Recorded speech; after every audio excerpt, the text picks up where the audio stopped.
Welcome back to CNN's Republican presidential debate at the Reagan Library here in Simi Valley, California. Many people on social media wanted us to ask about marijuana legalization. Senator Paul, Governor Christie recently said, quote, if you're getting high in Colorado today, where marijuana has been legalized, enjoy it until January 2017, because I will enforce the federal laws against marijuana. Will you? I think one of the great problems and what the American people don't like about politics is hypocrisy. People who have one standard for others and not for themselves. There's at least one prominent example on the stage of someone who says they smoked pot in high school. And yet the people who are going to jail for this are poor people, often African Americans and often Hispanics. And yet the rich kids who use drugs aren't. I personally think that this is a crime for which the only victim is the individual. And I think that America has to take a different attitude. I'd like to see more rehabilitation and less incarceration. I'm a fan of the drug courts, which try to direct you back towards work and less time in jail. But the bottom line is the states, we say we like the 10th Amendment until we start talking about this. And I think the federal government's gone too far. I think that the war on drugs has had a racial outcome and really has been something that's really damaged our inner cities. Not only do the drugs damage them, we damage them again by incarcerating them and then preventing them from getting employment over time. So I don't think that the federal government should override the states. I believe in the 10th Amendment, and I really will say that the states are left to themselves. I want to give the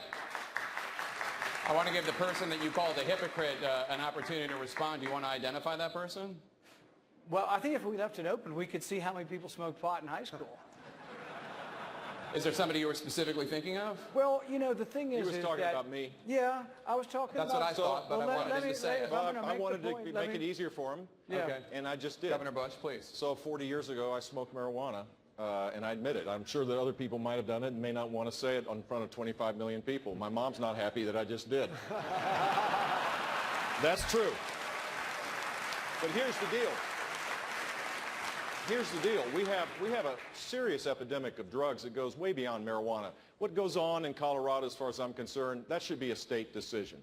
But if you look at the problem of drugs in this society today, it's a serious problem.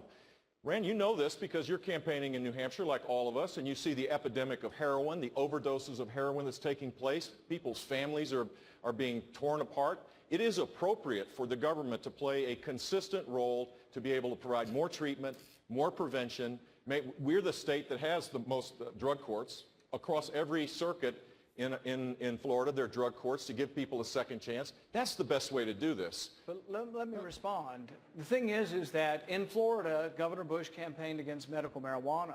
That means that a small child like Morgan Hintz that has 500 seizures a day is failing on 9 traditional medications, is not allowed to use cannabis oil, and that if they attempt to do that in Florida, they will take the child away. They will put the parents in jail. And that's what that means. If you're against allowing people to use medical marijuana, you'll actually put them in jail. Right, and actually, under the current circumstances, circumstances, kids who had privilege like you do don't go to jail, but the poor kids in our inner cities go to jail. I don't think that's fair.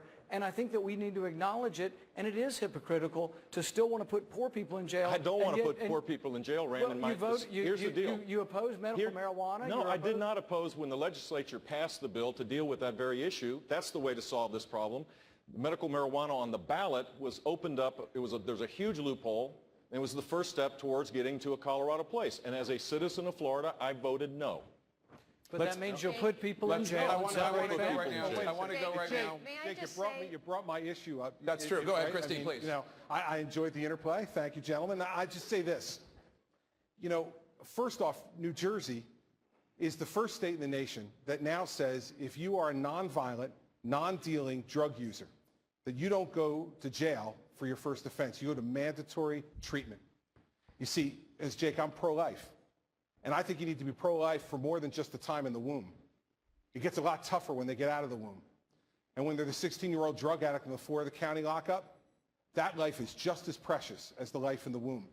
And so that's why I'm for rehabilitation, why I think the war on drugs has been a failure. But I'll end with this. That doesn't mean we should be legalizing gateway drugs. And if Senator Paul thinks that the only victim is the person, Look at the decrease in productivity. Look at the way people get used and move on to other drugs when they use marijuana as a gateway drug. It's not them that are the only victims. Their families are the victims too. Their children are the victims too. And their employers are the victims also. And that's why I'll enforce the federal law, while you can still put an emphasis on rehabilitation, which we've done in New Jersey. Yeah, you may respond, and then I'll bring in you, Ms. Fiorina. Understand what they're saying. If they're going to say we are going to enforce the federal law against what the state law is, they aren't really believing in the 10th Amendment. Governor Christie would go into Colorado, and if you're breaking any federal law on marijuana, even though the state law allows it, he would put you in jail.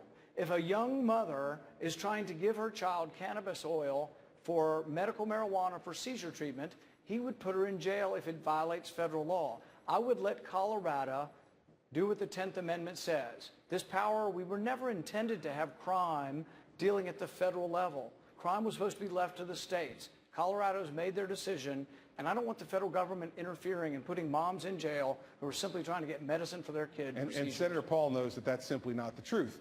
In New Jersey, we have medical marijuana laws, which I've supported and implemented. This is not medical marijuana. This goes a much further step beyond. This is recreational use of marijuana. This is much different. And so while he'd like to use a sympathetic story to back up his point, it doesn't work. I'm not against medical marijuana. We do it in New Jersey. But I am against the recreational use of marijuana. If he wants to change the federal law, get Congress to pass the law to change it and get a president to sign it. May I respond? Yes, Senator Paul. Here's the thing is, he doesn't want to make it about medical marijuana, but what if New Jersey's medical marijuana contradicts the federal law? He's saying he will send the federal government in and he will enforce the federal law. That's not consistent with the 10th Amendment. It's not consistent with states' rights, and it's not consistent with a conservative vision for the country. I don't think we should be sending the federal police in to arrest a mother and separate them from their child for giving a medicine to their child for seizures. And Jake, I want to bring in Ms. Fiorina. I want to bring in Ms. Fiorina in this issue. I very much hope that I am the only person on this stage who can say this, but I know there are millions of Americans out there who will say the same thing. My husband Frank and I buried a child to drug addiction. So we must invest more in the treatment of drugs. I agree with Senator Paul. I agree with states' rights. But we are misleading young people when we tell them that marijuana is just like having a beer. It's not. And the marijuana that kids are smoking today is not the same as the marijuana that Jeb Bush smoked 40 years ago. We do, sorry, Barbara. We do need criminal justice reform. We have the highest incarceration rates in the world. 2/3 of the people in our prisons are there for nonviolent offenses, mostly drug-related. It's clearly not working. But we need to tell young people the truth. Drug addiction is an epidemic, and it is taking too many of our young people. I know this sadly from personal experience. Q, what I'd like to... Thank you, Jake.